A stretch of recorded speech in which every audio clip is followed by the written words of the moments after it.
வணக்கம்மா. என்னுடைய வாழ்க்கையில் நடந்த கதையை வச்சு சொல்கிறேன். நான் ஏற்றுக்கிறவங்க ஏற்றுக்குங்க, கடைப்பிடிக்கிறவங்க கடைப்பிடிங்க. இப்போ குடும்பத்தில் கணவன் மாதிரி தான் சம்பாதிப்பாங்க. பெண்கள் சிலர் சம்பாதிப்பாங்க, சிலர் வீட்டு வேலை செய்யறதுக்குன்னே சரியா போடும். குழந்தை குட்டியை பார்த்துக்கிட்டு கணவன் மாருங்க சம்பாதிக்கிற சம்பளத்தை மனைவி கிட்ட கொடுத்து வாங்கி செலவு பண்ணி பாருங்க. அது எவ்வளோ சந்தோஷமா இருக்கும், எவ்வளோ மேன்மை ஆவியும்னு நீங்களே புரிஞ்சுப்பீங்க. சில பெண்கள் கணவன் என்ன சம்பாதிக்கிறாருன்னு கூட தெரியாமையே வாழ்ந்துட்டு போயிடுதுங்க. அதுங்க மனசு எவ்வளவு வலிக்கும் தெரியுமா? கணவனோட ஃப்ரெண்ட்ஸுக்கெல்லாம் தெரியும் என்ன சம்பாதிக்கிறான்னு, ஆனா மனைவிக்கு தெரியாது என்ன சம்பாதிக்கிறாரு புருஷன்ட்டு. என் குழந்தைங்களுக்கு அந்த காலத்துல 10 பைசா இல்ல, எனக்கு 100 பால் 10 பைசா. அப்போ அது இல்லாத நான் எவ்வளவு கஷ்டப்பட்டேன் தெரியுமா? என் புருஷன் 10 ரூபா தான் சம்பாதிப்பாரு, எடுத்தாந்து என் கையில கொடுத்துருவாரு.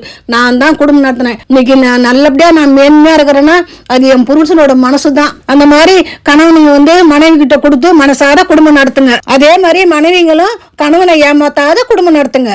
வணக்கம்மா.